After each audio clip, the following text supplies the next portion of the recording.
Starting this Sunday, people in all 5 boroughs will need to compost their trash. The new compost measure means compostable food and garden scraps will now have to be separated from all other trash in the 5 boroughs. The program is already in effect in Queens and Brooklyn, but will expand on Sunday to Manhattan, Staten Island, and the Bronx. Residential buildings will be required to provide tenants access to labeled composting bins. Starting next week, on your recycling day, residents of Manhattan, Bronx, and Staten Island can join residents of Queens and Brooklyn in setting out any compostable material on their recycling day. Compostable material is basically anything you can eat and anything you grow in your garden. Summonses will begin in April for those who do not separate out their composting. This is part of the attempt, of course, to cut down on the city's rat population. The battle to save a popular Lower Manhattan park is now looking like a lost cause. Yeah, the city just issued eviction papers for the Elizabeth Street Garden. Kendall Green has more on the last-ditch effort to save this beloved green space. For more than 30 years, the Elizabeth Street Garden has become an oasis in Soho. The garden, adorned with plush greenery and uniquely designed statues, has become a place to read a book, catch up with a friend, or spend some quality time alone.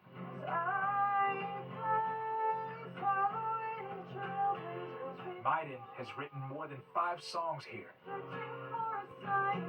It's just such an amazing place to come and get inspired and meet other fellow artists and just make a community, you know?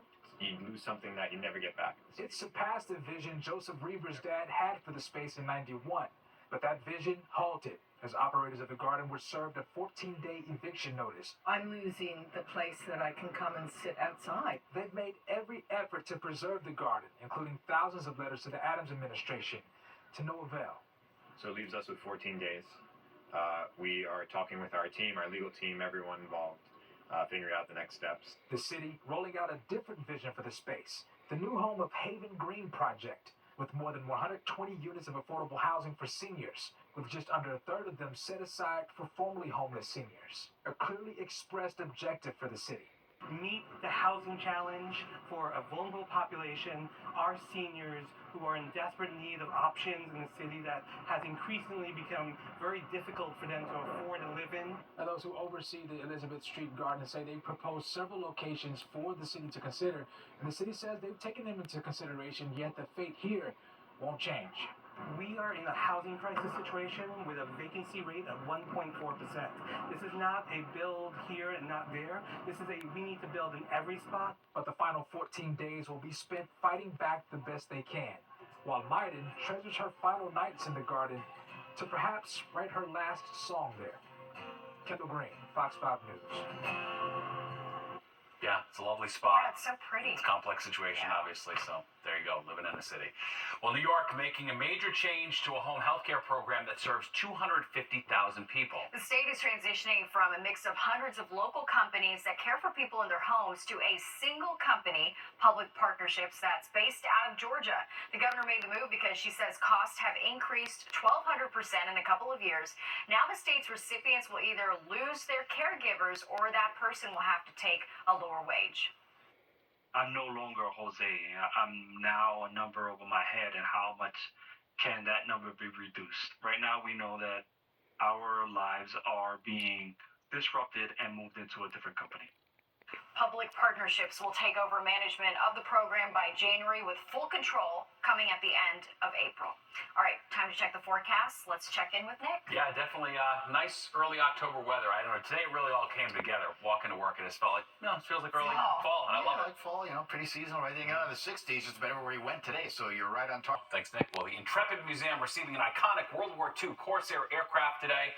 The fighter plane came from the National Naval Aviation Museum in Washington, D.C. As you see here, it was lifted onto a crane deck on the flight deck of the Intrepid, where it will undergo restorations by the museum's in-house specialists.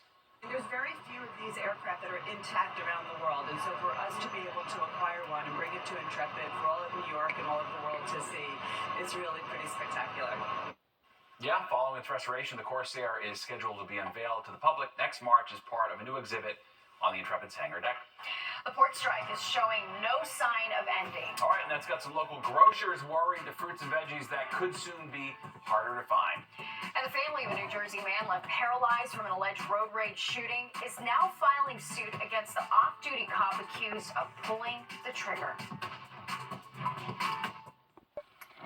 Well, it's day 2 of the dock workers' strike. 45,000 workers at ports along the East and Gulf Coasts are off the job demanding higher pay and benefits. All right, no new talks are currently scheduled, which means goods across dozens of ports are blocked. Fox 5's Richard Giacobis has more on why that could soon be felt at local supermarkets.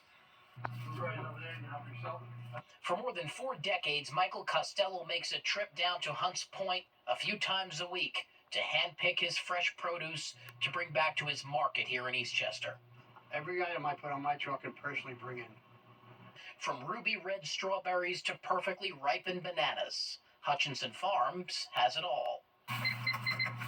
But Michael is concerned that in a few weeks his supply will dwindle and he'll be forced to hike his prices. I've never seen prices higher in the 41 years in business, and they're only going to get higher now because everything has to be flown in. It's day 2 of the nationwide port strike. Thousands of workers are still off the job, and with no sign of a deal, the local mom and pop markets are the ones that could suffer.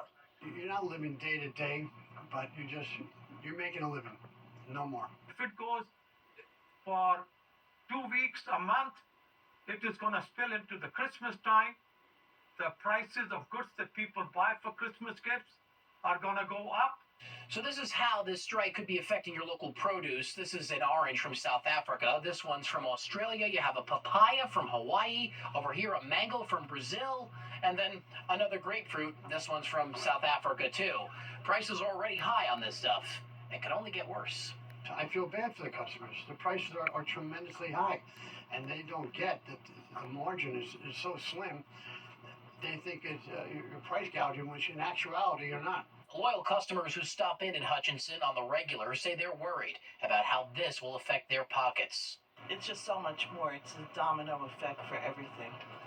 Michael, meanwhile, says he has 5 employees and their families to feed, as well as a family of his own. Now he's just hoping these workers can come to some type of agreement soon. We can't cut back. They have to live. In Eastchester, Richard Giacobis, Fox 5 News.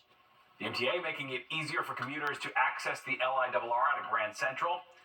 Within the next 18 months, a new fully accessible street entrance will be open at 45th Street in Madison Avenue. Once built, it will be the most direct way to get to the railway from street level.